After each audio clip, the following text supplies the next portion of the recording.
Salut à tous, c'est Pang de la chaîne, bienvenue sur cette vidéo qui aujourd'hui va parler d'hypnose complémentaire au médical en continuant mes débriefs sur le cours d'hypnose intégrative avancée proposé par Tracy Barnett et Roger Moore.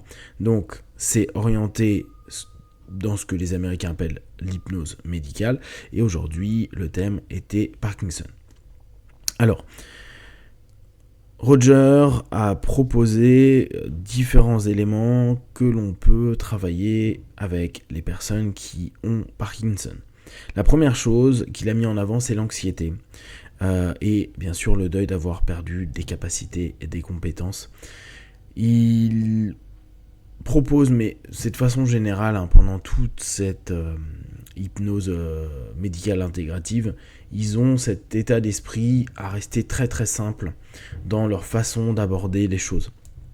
Ils parlent de métaphores diverses, mais ça reste des orientations pour les hypnos à dire, voilà, quelqu'un qui est anxieux, tu bosses comme d'habitude sur toi, ce que tu connais de l'anxiété, sur ta façon de faire diminuer le stress, de ramener bien sûr des ancrages, permettre d'avoir des futurisations et des visualisations qui peuvent être intéressantes. Aussi peut-être travailler le deuil de certaines compétences, mais en ouvrant sur des futurisations positives, des capacités qui parfois pendant les séances même surdéveloppent, on en reparlera, mais avec le tremblement par exemple, il y a des moments où pendant les sessions en transe, les personnes diminuent leur tremblement, voire arrêtent complètement les tremblements pendant 1 heure, alors qu'ils nous disent que le reste du temps, ils n'y arrivent pas. Donc, il y a aussi un apprentissage grâce à la transe qui leur permettra de reprendre des compétences et des qualités. Ce qui peut aussi permettre une diminution de l'anxiété. Donc, c'est un cercle vertueux. Si vous avez des feedbacks en session puis post-session, même si bien sûr la maladie est là, peut y avoir des plus et donc des diminutions de symptômes qui sont intéressants. Il parle de travail sur le sommeil, parce qu'il y a des problématiques souvent de sommeil pour les personnes qui sont Parkinson, ça je ne le savais pas. Là encore, très basique, bosser sur la capacité à mieux dormir, à se détendre, à se relâcher. Une fois de plus, comme la dernière fois avec le syndrome du côlon irritable, puis encore la fois d'avant avec le cancer, cette nécessité de travailler sur le stress, l'anxiété, la capacité à mieux gérer tout ça. Bien sûr, vous pouvez enseigner des méthodes de respiration, des méthodes comme les trainings autogènes de Schulz, etc., etc. C'est des choses qui peuvent être intéressantes pour les Parkinsoniens à ce moment-là. La fatigue, donc augmentation de l'énergie, capacité à refocaliser, retourner, récupérer de l'énergie. N'hésitez pas là non plus, selon les croyances et les possibilités, à leur proposer de faire des exercices. Alors là, c'est pas à vous spécialement, mais s'ils ont encore de la mobilité, de l'équilibre et tout, faire des exercices tout simples. Moi, je conseillerais comme du Qigong, où on peut faire des postures dites statiques comme l'arbre.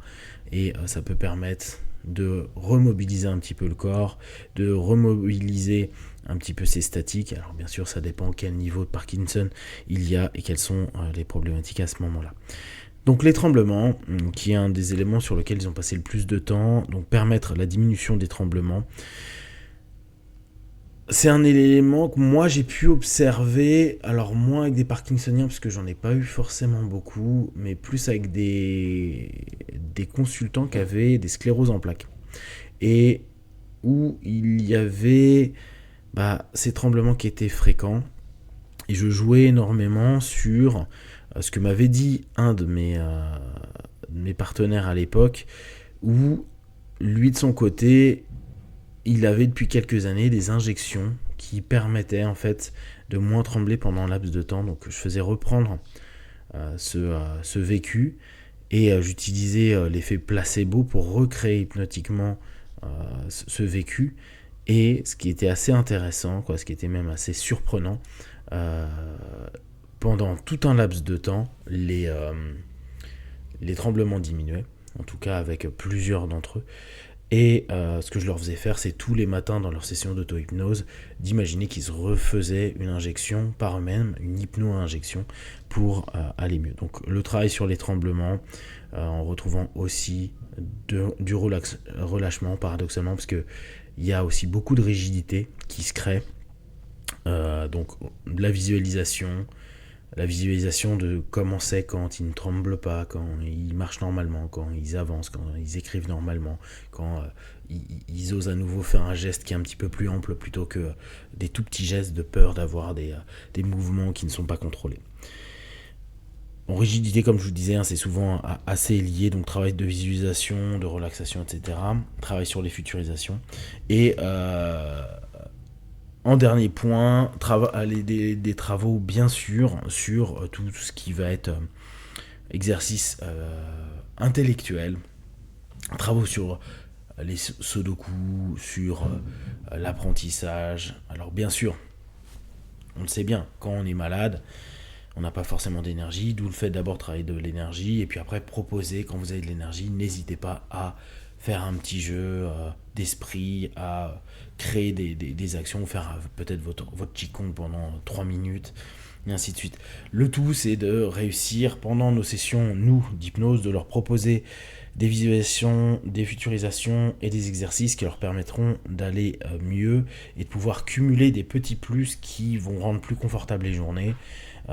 Et comme disait Roger, l'hypnose ne peut pas enlever Parkinson, mais peut permettre à beaucoup de personnes de diminuer des symptômes qui sont pourris pour le quotidien et qui parfois vont se dupliquer et puis se renforcer avec le temps. C'est dégénératif sur plein de choses. Et ce ralentissement, voire même cette absence de ralentissement pour certains, où ça se maintient. Alors, ça se maintient dans quelque chose d'acceptable pour ne pas être trop dans l'inconfort, c'est déjà un gros plus. L'hypnose peut le permettre. Bien sûr, comme d'habitude, le point que tous les hypnos peuvent proposer aux Parkinsoniens, c'est d'apprendre l'auto-hypnose pour se relâcher, pour être plus en contact avec eux-mêmes, pour se proposer des suggestions et des visualisations qui leur permettent d'être bien, de trouver au travers de ça, et bien sûr au travers des ancrages, des réactivations d'ancrage, et du tout le travail de questionnement que vous aurez pu faire en cabinet, ce qui leur correspond, est-ce qu'il leur faut une zone de confort, est-ce qu'il leur faut une zone de renforcement, est-ce qu'il leur faut une zone de futurisation positive. Il y a plein de petites choses que vous pouvez faire, et après simplement leur apprendre le processus inductif et travailler sur des éléments très simples pour se calmer, pour remobiliser de la tension, du mieux-être dans le corps, etc., etc.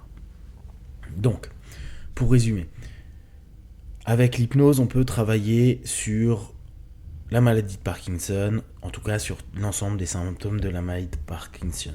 Que ce soit l'anxiété pour leur permettre de diminuer, que ce soit la fatigue et le sommeil pour reprendre de l'énergie, pour avoir une qualité de sommeil qui est vraiment plus performative pour les personnes.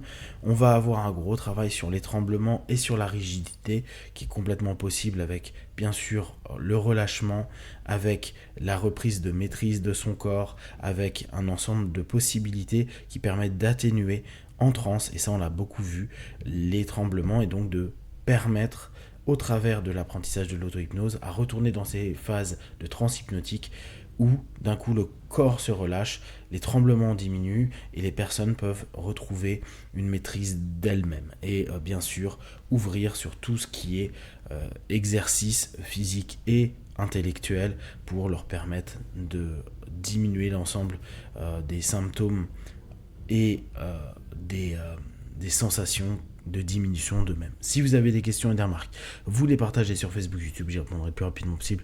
Comme d'habitude, de tout ce que je propose, ne prenez que ce qui est bon et juste pour vous tester, observer, analyser et conclure. Be one, ciao.